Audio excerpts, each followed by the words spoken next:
This is the Horse Radio Network. This is episode 1103 of Horse Tip Daily. A different horse tip, a different equine topic, a different equestrian expert every day. Horse Tip Daily brings the world of equine knowledge to you, one day at a time.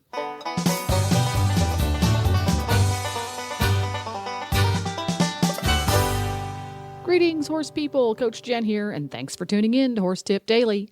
On today's tip, Lou Denizard joins Dressage Radio Show co-hosts Reese and Phillip for an in-depth look at the aids for the half halt. And we'll get right to our tip after this from Bimeda Equine.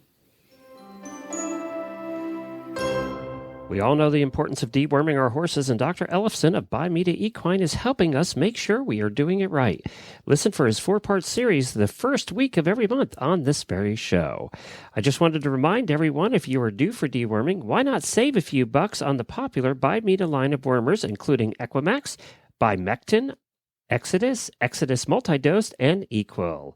You can find coupons and special offers at BimedaEquine.com, including a variety of rebate offers from cash to free ivermectin. You can also get up to $2 a dose back for Equimax. And while you're at Bimeda Equine, get your free horse health record keeper, and you can just download it there. Plus, learn a bunch about parasites and deworming at Bimeda, that's Bimeda, equine.com. We at the Horse Radio Network all use Bimeda dewormers because we want the best for our horses, and we know you want the best for yours too. BimedaEquine.com, and tell them the Horse Radio Network sent you. Well, this evening for our trainer tip of the week, we have Lou Denizard from Puerto Rico back on for an encore presentation. Lou, how can I eat? Hi, how are you? Well, we loved your pet peeve segment a couple weeks ago, so we asked you to stay on and do another tip for us. So talk to us about what your tip of the week is for our listeners. Well, one of the things that I always seem to come across when I go around and teach clinics throughout the country is people's understanding of the sequence of aids for half halting. They can always give you a piece here or a piece there, but they don't really know the whole sequence of aids the same way you would know how to ask for a candidate part or ask for a half pass. And so I always feel that I go back and review that with them. So I'd like to offer that tip. Oh, I think that's great. We all use it. So I'm excited for the tip as well. So let's get started. Excellent.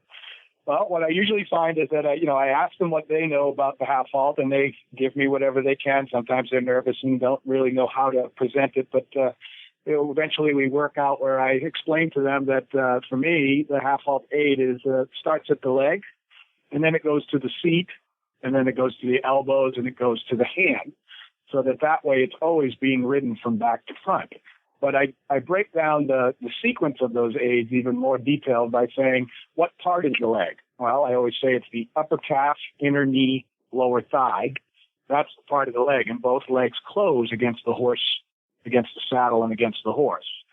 Then the seat, when we break down the aids for the seat, we talk about the contraction of the gluteal muscles, the abdominal muscles, and the oblique muscles, which surround our core.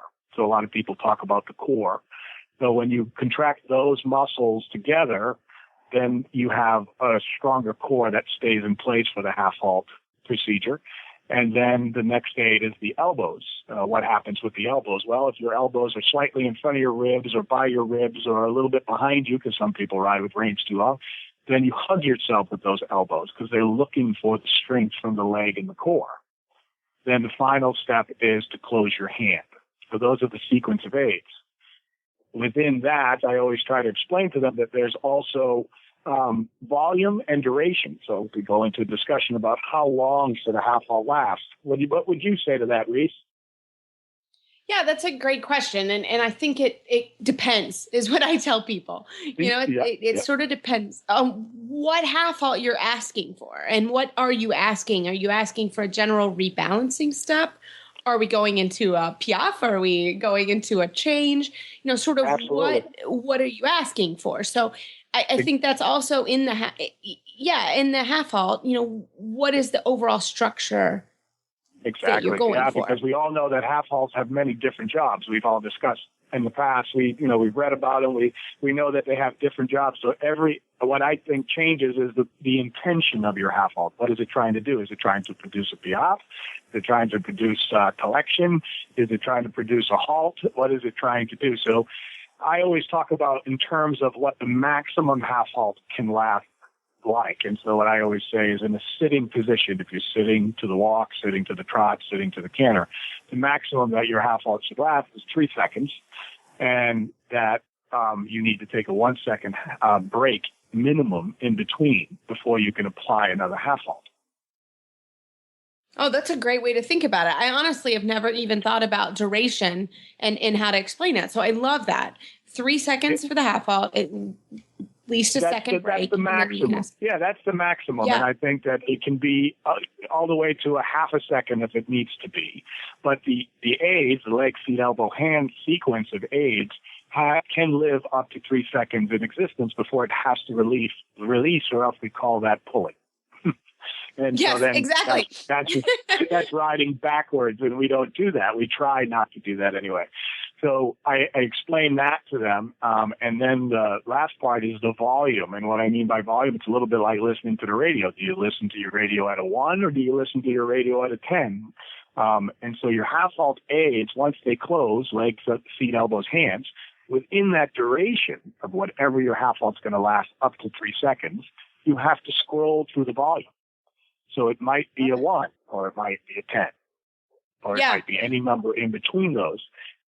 So that's how I kind of get them to start understanding how to have the rudimentary aids of half halting and then refine it to specify exactly what they're after. I love that. So let's talk about that 10. I mean, how often I would think a 10 is, hey, I really need their attention. I really need you to pay attention. I personally wouldn't want to give a 10 half halt very often.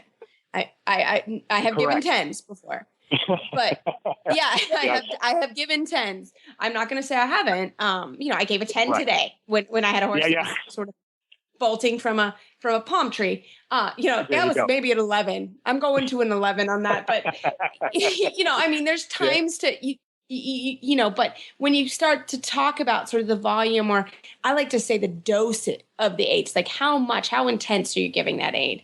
But I love that you've given it 1 to 10. That's fantastic. Well, and I pass the responsibility on to them, because once they ride the half halt aid in what I feel is the correct sequence, I ask them, what volume was that? And so then I either agree or disagree with them. If I say, oh, that was closer to a 7 for me, or that was closer to a 3 for me, so that they start to get their own scale of what 1, 2, 3, 4, 5, 6, 7, 8, 9, 10 is. Yeah. Sure. No, that's a fantastic way to think about it, because there is very much a scale, and that sort of goes into what we would say is feel. How much do you feel? And what you feel, Lou, and what I feel is could be very different. We're about the same height. We're about the same size, but you're probably a little stronger than I am, or I'm a little weaker, or everybody's different. And so, everybody's kind of feeling of a half halt is different. So, I love that idea of developing your scale.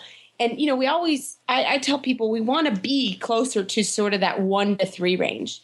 You may have to get up. Absolutely. You may have to go ahead and get up in the 7, 8 range if you really, need them to listen, or you're riding a young horse or whatever. But I love the fact that you're thinking about a scale, and I would challenge everybody to go and ride. And I'm going to do this tomorrow myself when I'm riding, is think about my own scale. Was that a 1 or is that a 10 or an 11 if needed? So I love that idea. That's we've never heard it talked about that, and I'm gonna use that, Lou, myself. I love that scale idea. Yeah. So Lou, the last question I have for you is, you talked about the release. Talk to me about how important that release of the half halt is.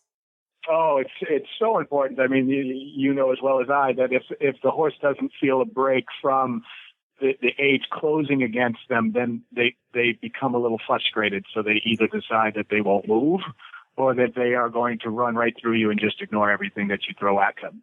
So that release is their moment to breathe, is their moment to allow their body to relax from that moment of contraction to go forward again. Fantastic. Yeah, no, I think we all, have to be reminded of the release. It's a super important part of a half halt. It's sort of that last finale, if you'd like to say. But I love, again, just reviewing, I love the max of a half halt is 3 seconds. Again, I haven't heard sort of that time period put there. And I think that's just something, again, to note is max 3 seconds. I mean, this happens so fast. It happens, and then you have to go on again. Yeah, it happens very quickly.